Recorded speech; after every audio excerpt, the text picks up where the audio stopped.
Comme en 2002 et 2019, le Sénégal fonce en finale de la Coupe d'Afrique des Nations. La bande à Sadio Mané l'emporte 3-1 face à un Burkina Faso combatif, mais pas assez pour terrasser la Teranga. L'heure des poulains d'Aliou Cissé est-elle enfin arrivée?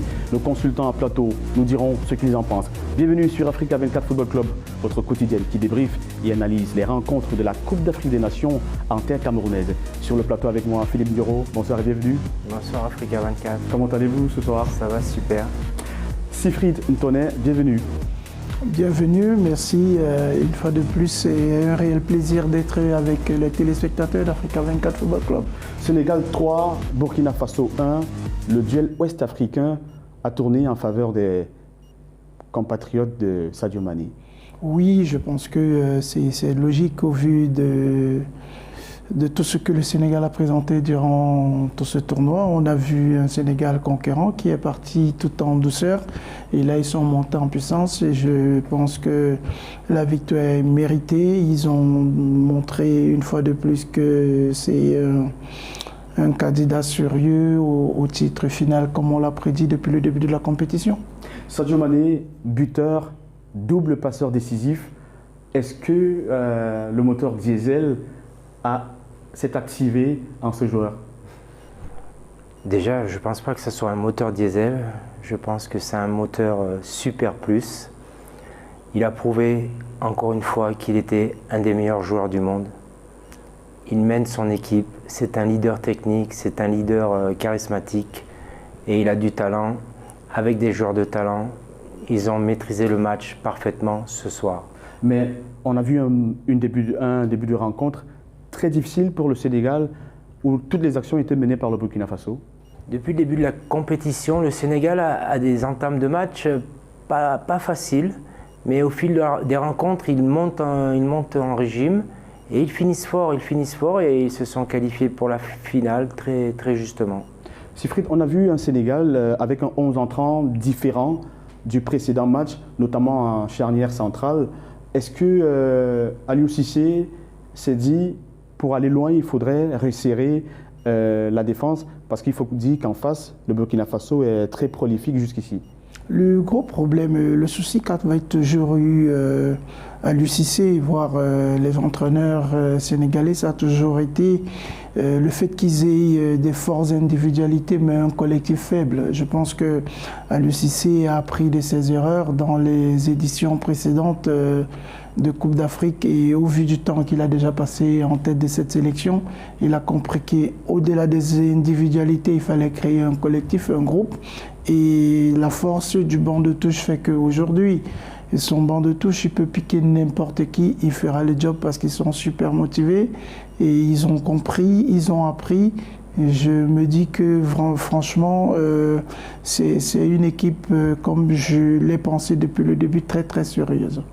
L'équipe du Burkina Faso, Philippe, à partir de la 25e minute, peut-être à la 14e avec un petit déclic, on a vu la courbe commencer à fléchir, mais elle tenait quand même jusqu'à la fin de la première mi-temps. Qu'est-ce qui après a fait que tout se dérègle? Elle aussi a haussé le niveau de jeu, donc les efforts deviennent plus difficiles, il faut répéter les efforts et le Sénégal, à chaque fois que sur les côtés il y a danger, quoi, donc il doit être vigilant, il doit être fort mentalement et puis ils ont craqué, quoi. Kalou Malo, est-ce que son attaquant du match précédent contre la Tunisie, Ouattara, qui efface deux défenseurs et puis cette frappe imparable, est-ce qu'il a manqué du fait de ce carton jaune de trop à cette équipe du Burkina? Ben, quand un bon joueur est suspendu, bien sûr qu'il manque, mais comme l'a dit Sifrid, il y a du banc de touche, tous les joueurs qui sont là, il y a des joueurs de qualité, c'est une sélection, c'est les meilleurs joueurs burkinabés, donc les joueurs qui viennent, chaque joueur a sa chance, chaque joueur a quelque chose à montrer, donc oui ça montre, mais non, parce que quand un joueur n'est pas là, un autre se révèle souvent. On va dire, Sifrid, que cette rencontre a été déterminée sur des détails. On a vu des contre-attaques menées notamment par Bertrand Traoré, le maître à jeu du Burkina, mais qui a été stoppé net par Kalidou Koulibaly, notamment à la deuxième mi-temps. Ça aurait pu faire mal cette frappe-là, mais qu'est-ce qui a manqué? Est-ce la vitesse ou alors la rapidité du défenseur? Non, je pense que la rapidité des défenseurs a pris le dessus. On plébiscite les attaquants quand ils font des prouesses, mais on a souvent tendance à oublier que les défenseurs font aussi des prouesses. La preuve, on a déjà eu un défenseur Ballon d'Or. Donc, en 2006 notamment, l'Italien Cannavaro. Exactement, donc c'est pour dire que les actions des défenseurs sont aussi à prendre en compte, pas seulement les prouesses des attaquants. Mais je me dis, au regard de tout ce qui s'est passé aujourd'hui au cours du match, c'est un match de très très haut niveau, digne d'une demi-finale de Coupe d'Afrique.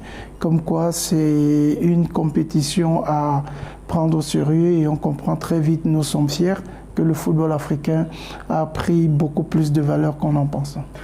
Excès d'engagement dans cette rencontre. Est-ce que l'enjeu a fait que les joueurs prenaient un peu trop de risques? On a vu 2 télescopages, dont un qui a coûté la sortie de Hervé Kofi, le gardien du Sénégal, et le premier qui a causé la sortie d'un défenseur sénégalais.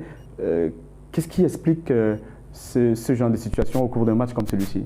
Pour moi, l'enjeu n'a pas pris le pas sur le jeu. Les faits de jeu, c'est des accidents. On voit bien au ralenti, c'est des accidents. Le gardien ne regarde pas le joueur. Les deux joueurs sont concentrés, l'autre pour marquer, l'autre pour défendre. Donc c'est un accident. D'ailleurs, l'arbitre a bien interprété ça. Il a enlevé les cartons, il a enlevé les pénaltys. Mais non, l'enjeu, le Sénégal était super favori. Ils ont fait le job bien. Ils sont en finale, ils sont qualifiés, c'est mérité. Voilà. La preuve dans ce tableau, regardez ce score. 3-1 en faveur des Lions de la Teranga qui retrouvent donc la finale après celle de 2019. Abdou Diallo et puis Mané qui vient conclure le 3e but après avoir donné une passe que Gana Gueye a conclu. C'est quand même à souligner, ça fait penser à son partenaire de Liverpool qui a fait presque la même prestation pour l'Égypte le match passé. Quand on regarde le classement au niveau mondial, on voit bien que c'est les 2 joueurs les plus en vue actuellement, les joueurs africains les plus en vue mondialement. Donc je ne suis pas surpris par leur performance individuelle, que ce soit Mané ou Salah. Ils prouvent tout le bien qu'on pense d'eux et tout ce qu'ils mettent sur les terrains européens, ils viennent le démontrer dans leur continent, chez eux. Et tout ça, c'est de très bon augure pour le football africain. C'est une rencontre qui aurait pu basculer dans un sens comme dans un autre. Notons qu'il y a 2 pénaltys sifflés, tous annulés par le VAR. Est-ce une bonne nouvelle pour l'arbitrage africain cette fois-là, parce qu'on a longtemps critiqué l'arbitrage du fait des décisions prises à la hâte. Mais là, on a vu un arbitre qui allait regarder le VAR et qui est revenu, enfin pour la plupart des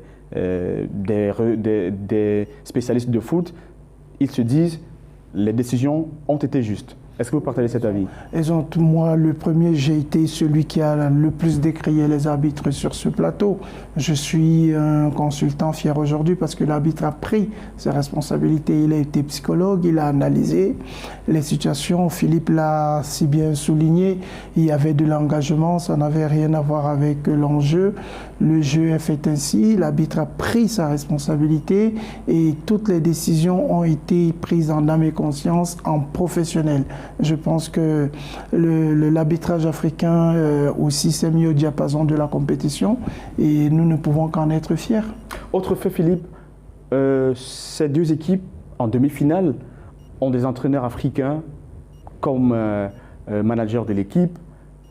C'est de bon augure pour la suite? Moi, je suis super content quand je vois un entraîneur africain qui entraîne une sélection africaine. Ça veut dire que les entraîneurs progressent, les entraîneurs apprennent et les entraîneurs africains aussi gagnent. Donc oui, je suis très content.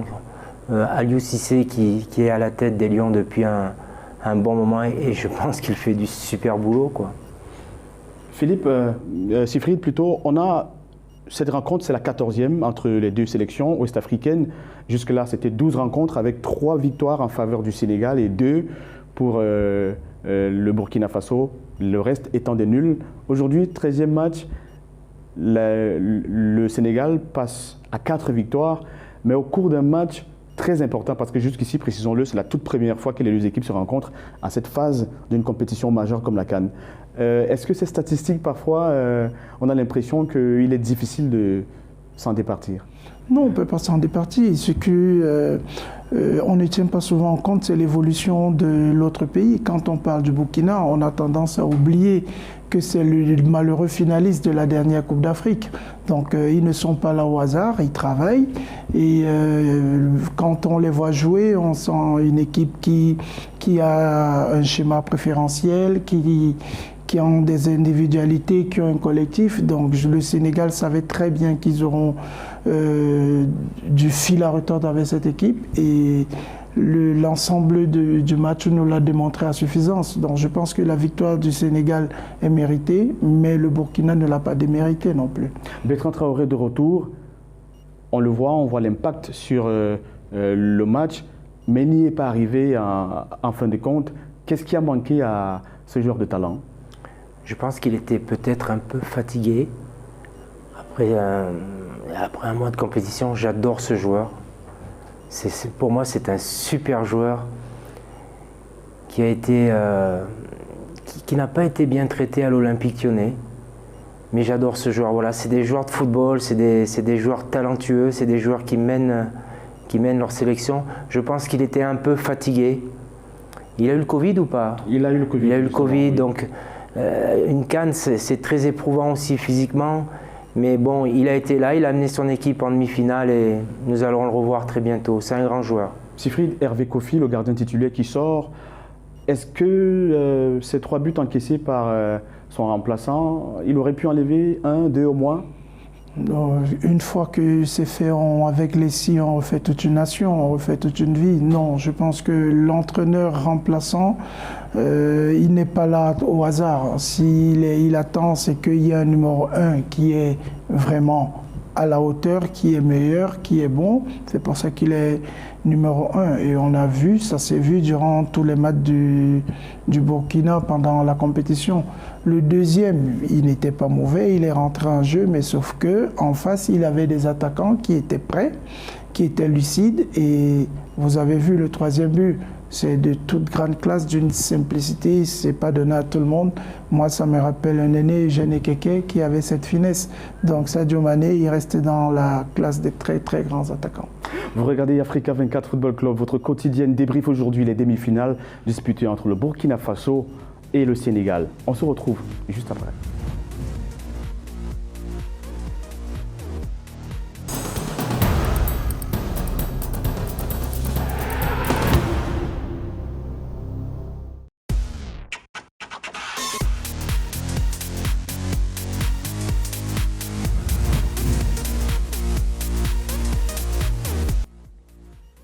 Le scénario de 2013 ne se répétera pas pour le Burkina Faso. Les poulains de Kamou Malou ont buté sur un Sénégal visiblement déterminé à en découdre. Bienvenue sur Africa 24 Football Club. Si vous nous rejoignez seulement maintenant, on décrypte la demi-finale Sénégal-Burkina Faso où à l'issue, le Burkina Faso perd 3-1 contre un Sénégal de Sadio Mané très déterminé. Philippe, qu'est-ce qui nous est réservé par ce Sénégal cette fois-ci après 2002 et 2019? Le Sénégal est dans la continuité du travail qu'il fait depuis quelques années avec le coach Aliou Cissé. Ils ont démontré, le Sénégal est parti tout doucement dans cette compétition, ils ont eu des problèmes de préparation, il y a eu le Covid. Le Sénégal qui était favori, on dit ah non, le Sénégal c'est pas ceci, c'est pas cela. Le Sénégal, ils sont en finale de fort belle manière. De fort belle manière. Siegfried, est-ce que ce Sénégal-là, c'est une question qui revient sans cesse. On a l'impression qu'à un moment, peut-être l'équipe, les joueurs eux-mêmes sont, dégoûtés par cette question, exaspérés. Mais ça vaut quand même la peine de leur poser la question vu l'effectif qui, on se dit, premier au classement africain, mais pas de trophée dans les tiroirs. Oui, je pense qu'ils se sont bien entourés cette fois-ci. C'est un pays comme tout autre qui apprend de ses erreurs. Aujourd'hui, ils ont à la tête un entraîneur qui a été un compétiteur de haut niveau, capitaine de cette équipe, qui était même l'emblème. Et ils ont tout autour, ils ont fait comme d'autres nations l'ont fait, en l'occurrence celle du Cameroun. et du Burkina. Ils sont entourés des joueurs d'expérience. On a vu Mamadou Niang, on a vu El Diouf, on a vu Fadiga, on peut les citer tous. Ce sont des noms qui reviennent et qui portent dans le football africain. Ils sont tout autour de ces jeunes pour leur transmettre la gagne et beaucoup plus le mental qui les a manqué à eux quand ils étaient sur le terrain, et ça a tendance à porter ses fruits. Philippe, est-ce le moment ou jamais pour le Sénégal? Moi, je dirais c'est jamais. Parce qu'on est au Cameroun.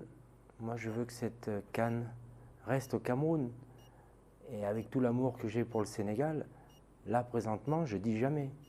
Là, voilà. Au-delà de cette fibre patriotique qui vous anime, ça se comprend, est-ce que l'effectif quand même, on se dit, vu les 11 entrants, qu'on a x2 carrément, quand vous voyez ceux qui sont au stade et un banc de touche fourni, sans compter ceux qui ont été indisponibles du fait des sanctions de la FIFA, on se dit quand même, ce Sénégal, est-ce qu'elle peut, au cas où elle tombe encore, revenir plus fort, ou alors c'est le moment ou jamais vu l'effectif? Comme je vous dis toujours, Roberto, chaque match est une autre histoire. Le Sénégal vient de finir sa demi-finale, ils sont qualifiés. Ils vont se reposer, fêter un peu, se reposer, et là, la tête va vite revenir à la compétition. Demain, il y a un match qu'ils vont suivre avec attention. On a le Classico africain demain, donc voilà. Mais je vous dis, j'adore le Sénégal, mais je ne voudrais pas qu'ils ramènent la coupe cette année. Alors regardez cette réaction d'après-match. Claude Leroy, un certain Claude Leroy, le sorcier blanc, mais plus africain qu'il ne paraît. On regarde.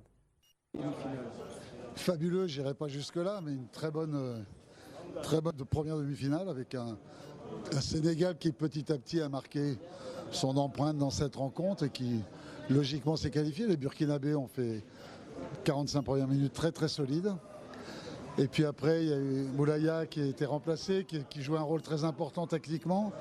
Et puis le niveau moyen individuel en talent des Sénégalais étant supérieur au niveau individuel moyen en talent des Burkinabés, ce niveau moyen a fait la différence. Et Sadio Mané, c'est le joueur le plus dans toutes les compétitions. Plus la compétition avance, plus les grands joueurs deviennent grands.